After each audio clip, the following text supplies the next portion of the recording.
കൊല ചെയ്യപ്പെട്ടത്. കേരളം ഞെട്ടലോടെയാണ് ഈ വാർത്ത കേട്ടത്.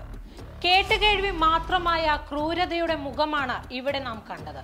ഇലന്തൂർ കൊലപാതകത്തിന്റെ ക്രൂരമുഖം കണ്ട ഞെട്ടലിൽ നിന്ന് മലയാളികൾ മുക്തരാകും മുമ്പാണ് ഈ കൊലപാതകവും നടന്നത്. സിദ്ദിഖിന്റെ കൊലപാതകത്തിന് തൊട്ടു പിന്നാലെ പുറത്തു വരുന്നത് ഞെട്ടിപ്പിക്കുന്ന വിവരങ്ങളാണ്. മനസാക്ഷിയുള്ള ഒരു മലയാളിക്കും സഹിക്കാൻ കഴിയുന്ന രീതിയിലല്ല ഈ കൊലപാതകം നടന്നത്. മൃതദേഹം ശരീരത്തിന്റെ നേർപകുതിയായി മുറിച്ച് വെട്ടിനുറുക്കി പെട്ടിയിലാക്കുകയായിരുന്നു. അട്ടപ്പാടി ചുരത്തിൽ നിന്നാണ് മൃതദേഹത്തിന്റെ അവശിഷ്ടങ്ങൾ അടങ്ങിയ പെട്ടികൾ കണ്ടെത്തിയത്. ശരീരത്തിന്റെ എല്ലാ ഭാഗങ്ങളും ഈ 2 പെട്ടിയിലുമുണ്ടെന്നാണ് വ്യക്തമാകുന്നത്. തിരക്കില്ലാത്ത അട്ടപ്പാടി ചുരത്തിലെ 9ാം വളവിൽ നിന്നാണ് മൃതദേഹം കൊക്കയിലേക്ക് വലിച്ചെറിയുന്നത്. ആഴത്തിലേക്ക് വലിച്ചെറിഞ്ഞതിനാൽ പെട്ടി പൊട്ടി മൃതദേഹ ഭാഗങ്ങൾ പുറത്തേക്ക് തെറിച്ചിരുന്നു.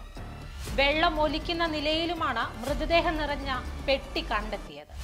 മൃതദേഹത്തിന് 7 ദിവസത്തെ പഴക്കവുമുണ്ട്. മൊബൈലും CCTVയും കേന്ദ്രീകരിച്ച് നടത്തിയ അന്വേഷണത്തിലൂടെയും ചില സാക്ഷികളിൽ നിന്ന് ലഭിച്ച വിവരങ്ങളിലൂടെയുമാണ് മൃതദേഹം അട്ടപ്പാടിയിൽ നിന്ന് കണ്ടെത്തുവാനായത്. സിദ്ദിഖിന്റെ കൊലപാതകവുമായി ബന്ധപ്പെട്ട് 4 പേരെയാണ് നിലവിൽ പോലീസ് കസ്റ്റഡിയിലെടുത്തിരിക്കുന്നത്. ഷിബിലി, സുഹൃത്ത് ആഷിഖ്, ഫർഹാനയുടെ സഹോദരൻ ഷുക്കൂർ എന്നിവരാണ് ഇപ്പോൾ പിടിയിലായിരിക്കുന്നത്. ഫർഹാനയുടെ സുഹൃത്ത് ചിക്കു എന്ന ആഷിഖിനെയും കസ്റ്റഡിയിൽ എടുത്തിട്ടുണ്ട്. ഇയാൾക്ക് മൃതദേഹം എവിടെയെന്ന് വ്യക്തമായി അറിയാമായിരുന്നു.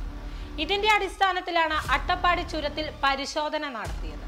സിദ്ദിഖിന്റെ കോഴിക്കോട് ഒളവണ്ണയിലെ ഹോട്ടലിലെ ജീവനക്കാരനായിരുന്നു ഷിബിലി. പെരുമാറ്റ ദൂഷ്യം കൊണ്ട് ഇയാളെ ജോലിയിൽ നിന്ന് കണക്കുകൾ തീർത്ത് പറഞ്ഞുവിട്ടു എന്നാണ് അറിയുവാൻ കഴിഞ്ഞത്. ഷിബിലി മടങ്ങിയതിന് പിന്നാലെ സിദ്ദിഖും പോവുകയായിരുന്നു. മൊബൈലും CCTVയും കേന്ദ്രീകരിച്ച് നടത്തിയ അന്വേഷണത്തിലൂടെയും ചില സാക്ഷികളിൽ നിന്ന് ലഭിച്ച വിവരങ്ങളിലൂടെയുമാണ് മൃതദേഹം അട്ടപ്പാടിയിൽ നിന്ന് കണ്ടെത്തുവാനായത്. കൊലപാതകത്തിന്റെ ലക്ഷ്യത്തെക്കുറിച്ച് ഇതുവരെയായി നിഗമനങ്ങൾ മാത്രമാണുള്ളത്. പണത്തിന് വേണ്ടിയാണെന്നും അതല്ല ഹണി ട്രാപ്പ് ആണെന്നുമുള്ള വിവരങ്ങളാണ് പുറത്തു വന്നുകൊണ്ടിരിക്കുന്നത്. കാരണം എന്ത് തന്നെയായാലും മനുഷ്യ മനസാക്ഷിയെ തന്നെ ഞെട്ടിച്ച കൊലപാതകമാണ് എന്ന് നമുക്ക് കാണാൻ സാധിക്കും. ഒരാളെ നിസ്സാരമായി കൊലപ്പെടുത്തുക, തുടർന്ന് തെളിവ് നശിപ്പിക്കുന്നതിനായി അതിക്രൂരമായി മൃതദേഹം കഷ്ണങ്ങളാക്കി മാറ്റുക, അല്ലെങ്കിൽ പുറത്തറിയാത്ത രീതിയിൽ മറവ് ചെയ്യുക. എന്താണ് ഇത്തരം കൊടും ക്രൂരതയ്ക്ക് പിന്നിലെ മാനസികാവസ്ഥ എന്നുള്ളത് പഠിക്കേണ്ടതും തുടർന്ന് പരിഹരിക്കപ്പെടേണ്ടതുമാണ്.